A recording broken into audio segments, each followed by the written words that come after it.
Everywhere you go in India, you will find a construction site like this and mounds of sand. Hello and welcome, I'm Sadhika Tiwari and you're watching Eco India.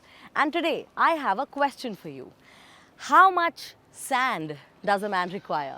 Well, the answer is 1 kg per person per day, at least in urban India.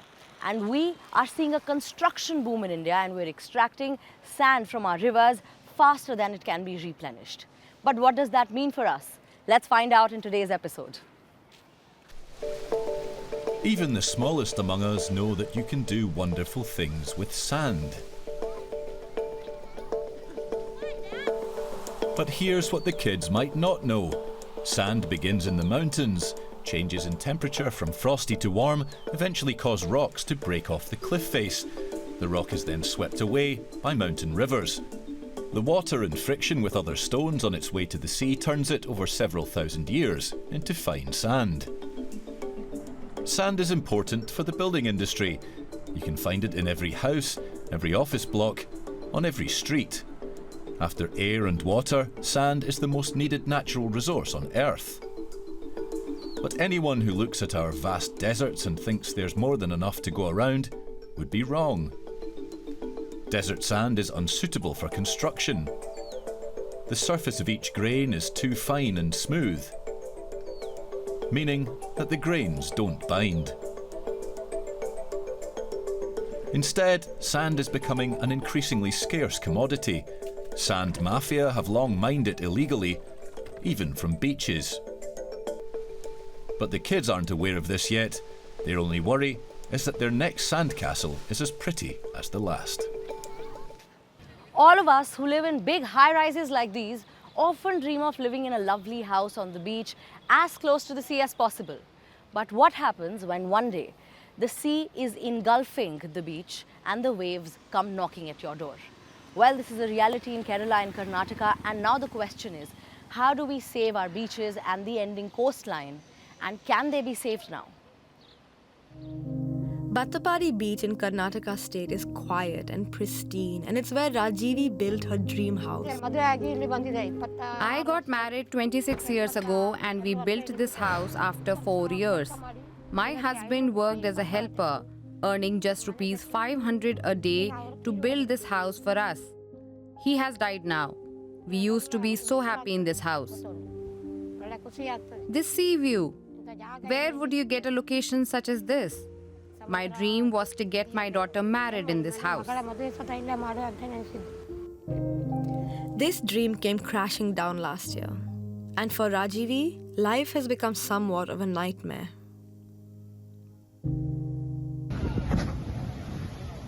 Battapadi Beach has become the latest frontline in the battle between sea and land. The sea, whipped up by fierce monsoon winds, started to erode the beach. Then it knocked on Rajivi's door. The waves were so loud. We wouldn't get sleep because of that sound. Last year, the village administration evicted us from here.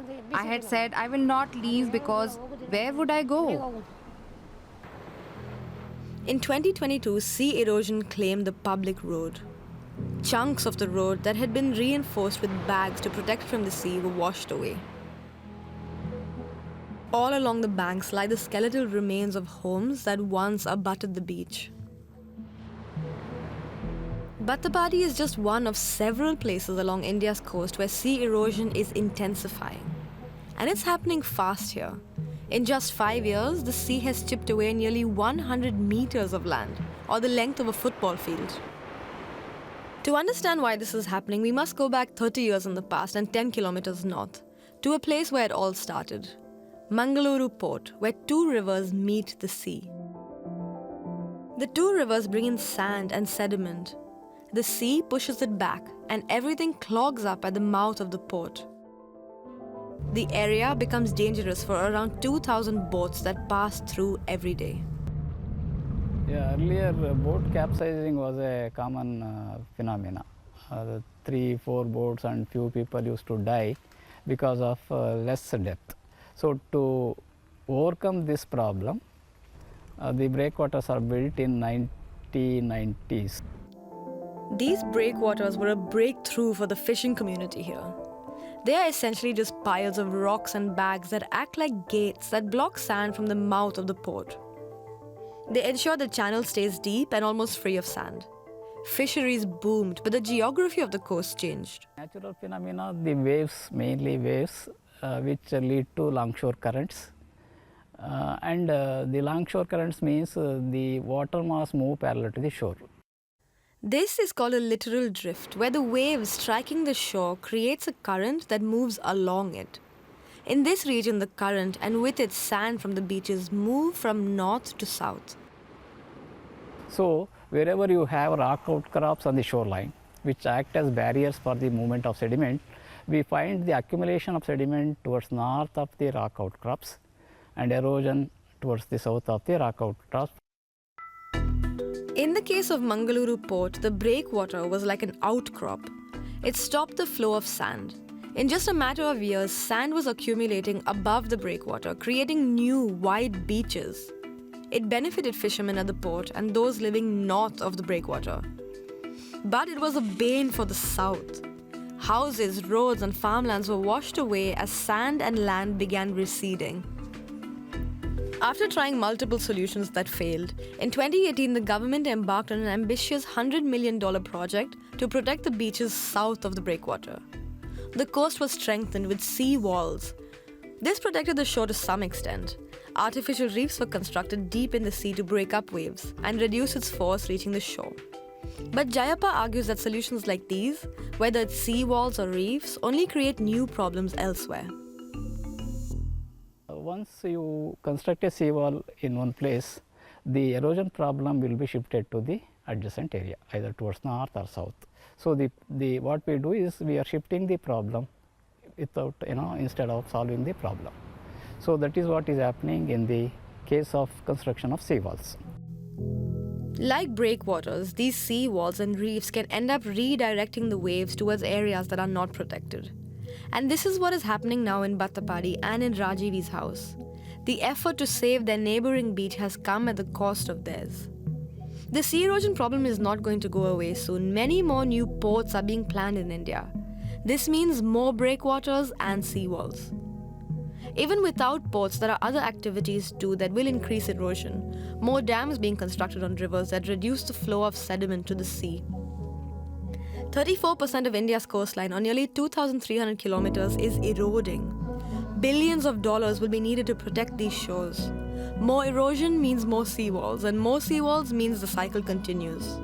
India can't keep affording to shift the problem.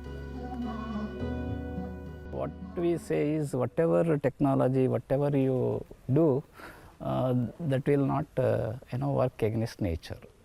We argue that don't go for seawall, but for green wall we say. Green wall like growing casuarina or biloba prescarpe. So they reduce the wave energy, wind energy up to a certain extent, and the biloba is a creeper that binds the sediment, and the rate of erosion is reduced up to a certain extent. So we say go for green wall instead of sea wall. At Battapadi, it's an anxious wait until the next monsoon. This year, it will get worse. More houses will go. More fields will be eroded. Everyone is scared of residing here. Despite a lot of attempts, big and small, the search for an equitable solution must continue. Our insatiable need for sand is forcing us to dig deep into the rivers. Yamuna is a major source of water for the city of Delhi, and the river is slowly dying because of sand mining. And it's not just the river that is dying. An entire ecosystem around it is also being killed, and the people who live alongside it.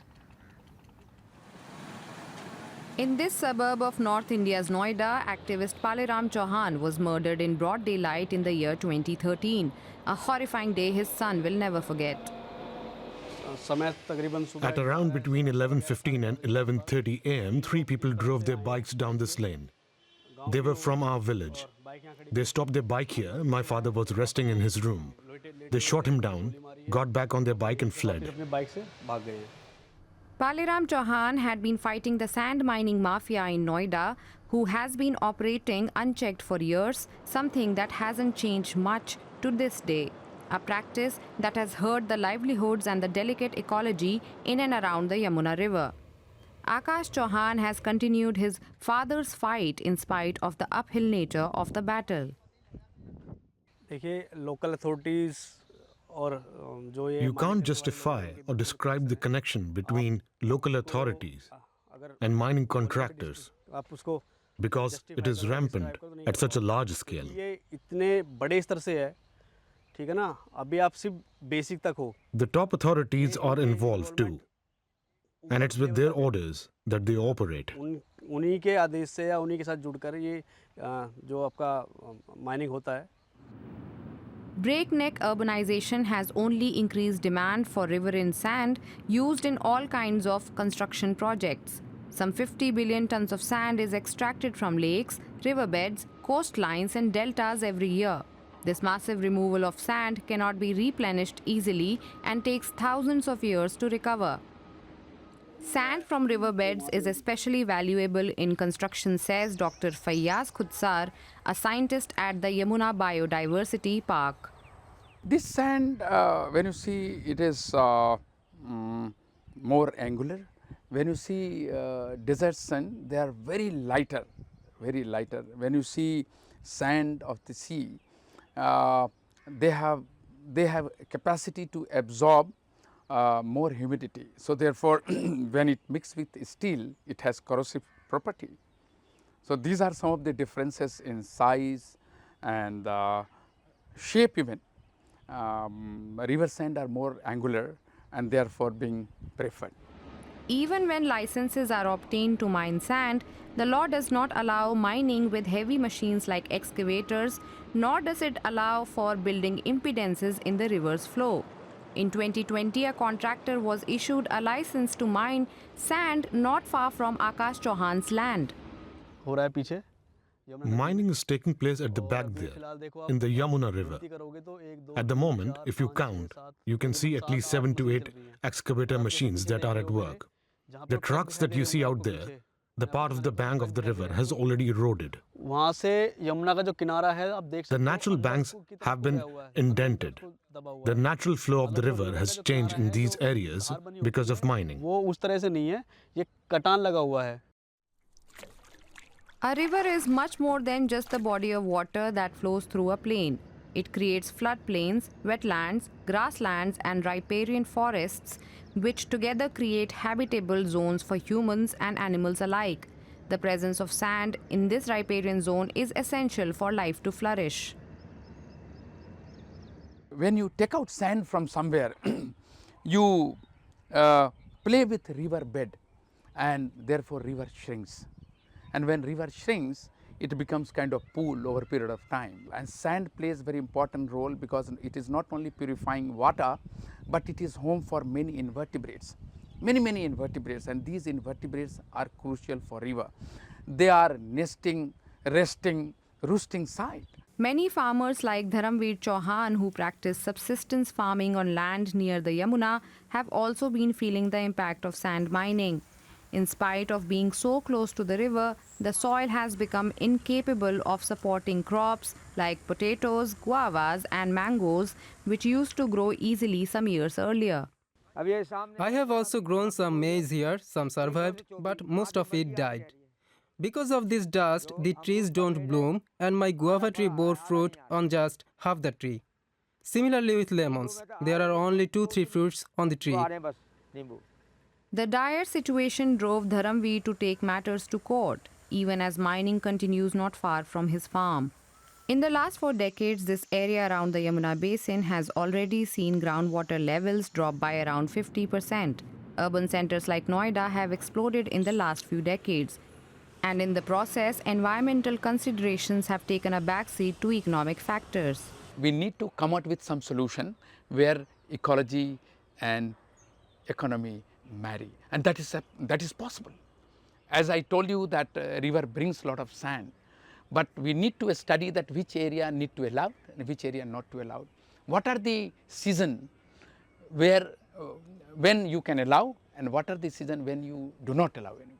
So that regulation is required, and probably we may get answer for human being and we'll get answer for river and its associated biodiversity.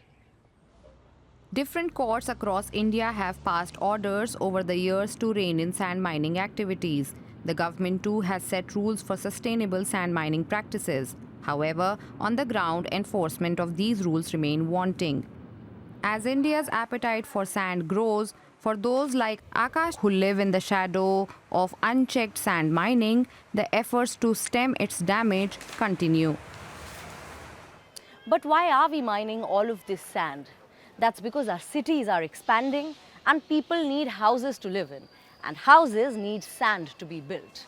Would it be fair to expect someone to live in a thatched roof just because we've used up all the sand and what's left is either very expensive or illegal?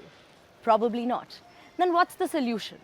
The solution is recycling existing building material and finding out alternate materials like upcycled sand. Let's find out more about this. Over the past 70 years, India's financial capital Mumbai has grown from just under 1 million people to over 20 million. The city is always building to accommodate its ever-growing population. But hemmed in by the sea on 3 sides, the city has only one way left to grow, and that's up. So why do some construction sites sometimes find themselves shut down or slowed to a trickle? It's something site engineer Sushmita Purohit must deal with often. Sand is the main component in the concrete we build with. It's made of an aggregate, cement and sand. Sand is the binding agent that keeps this together. The sand we need isn't available in the region, so it's imported from other states like Gujarat. Despite being by the sea, the city is often short of sand for housing its growing population. Recent estimates peg the demand for sand in urban India at 60 million tons per year, primarily in the construction industry. Some of the best sand for use in construction is found under rivers. But this mining does long-term damage to ecosystems and local livelihoods. Often, the Indian government's attempts at controlling sand mining have only sent the business underground, and mining has continued unbridled. Environmental engineer and researcher Devyani Joshi says some waste materials can be upcycled for a cheap and sustainable replacement to sand. Fly ash, which is secreted as a waste product in the thermal power plant, or any type of a burning wherever there is a coal burning, whatever are the fine dust which tends to fly up to the chimney top level is collected over there, and that fly ash can be used for manufacturing of this fly ash aggregate. This upcycled fly ash could solve 2 problems for the city at the same time. Mumbai produces millions of tons of fly ash, since thermal power plants account for over 90% of Mumbai's power needs. Coal is also used as fuel in many industries in the region. Government regulations have enforced more use of fly ash in constructions as a binder, a practice common across the world. But this has not made a serious dent in Indian cities' hunger for natural sand. In large construction projects where strength is the primary concern, fly ash aggregates have not yet seen widespread adoption by those who work with the material every day. What we call natural sand has qualities that are difficult to find in the alternatives. Since it's man-made, there are always shortcomings. The strength we get from natural sand isn't possible from the man-made sand. But the answer to Mumbai's sand and fly ash problems might be on the horizon. Halfway across the world, near the city of Berlin. Dr. Abbas Khan is overseeing a possible solution to the tough challenges currently faced by the construction industry. So when I was traveling in India, I came across the news that the construction was halted in Mumbai. And when I went in details in the subject, I realized that there is a really problem of sand. And at that time, I had also experience working with the fly ash. And that was the idea I came across. Okay, we have excess of fly ash, which we have a problem in the country. At the same time, there's a shortage. And that's how the idea clicked from fly ash to sand. He came to Germany from India to pursue cutting-edge research in green technologies and founded a startup with support from a European Union innovation program. After years of research, his team made a breakthrough and created a material they call Lipors. It lends as much strength to concrete as natural river sand, but it's made almost entirely from fly ash. So actually we can determine here the main physical properties, chemical properties, and the most important thing, the environmental compatibility of Lipors. And after that, if all these properties are fulfilled, the requirements of the standards, then we can say that our Lipors is visible for the production of different building materials as we do here. Their process turns this into this. This Lipors can be used as a complete replacement for natural sand in everything from lightweight concrete to masonry mortar. They are now scaling up the lab process into a full-scale production line. The Lipors eventually become slabs of sustainable concrete such as these. And they are constantly improving the efficiency of the process. We wanted to use less and less amount of chemical additives. So today we reached to a situation where we can make 95%, 97% of Lipors can be made from the waste itself. So that means almost negligible, like using natural resources. Use of coal is expected to stay high in the coming decades in India. And so is the demand for bigger and better housing in expanding cities. This upcycled artificial sand may well be the way to satisfy India's ever-growing appetite for sand in construction. With powerful sand mafias behind the illegal sand mining racket, standing up to them could also mean death. Despite this, a young man is doing this, and with the help of the community, he is also rebuilding plantations and creating mangroves. Green as far as the eye can see. That trees are growing again here. Near the Palar River in the north of Tamil Nadu is largely thanks to Srikanth. Until a few years ago, this land lay barren after the sand mafia plundered it ruthlessly. In 1983, the Forestry Department started a campaign to safeguard the social forest reserves. At the time, the main objectives were to stop the sand stealing activities next to Palar River and increase the size of the small, dense wooded areas and green spaces. People had gradually taken over the social forest, felled the trees, and sand stealing activities began. As a young man, Srikanth left his home region and spent 10 years working in the film business in Chennai. When he returned home, the entire area had changed. Nearly all the dense, little thickets that were there when I was in school had disappeared. I was deeply saddened to see this. I made up my mind to keep planting things in my hometown to improve it and help my society and neighbors. In places where the sand mafia had ravaged the land, Srikanth planted trees under the stringent controls of the authorities and initially mistrustful eyes of his neighbors. I have always placed a higher value on purpose than on money, gold, or other riches. I value preserving nature, and passing it down to the next generation is my greatest wealth. Srikanth has now planted more than 7,000 trees, including many fruit-bearing varieties. Young activists like Srikanth are essential to restoration of the ecology and ecosystem. In the areas along the Palar River, we have identified 70 different species of birds. The people who live along the river benefit too. I have a plot of land here. 5 years ago, the area was in terrible shape due to all the sand theft activities, and the Palar River was slowly deteriorating.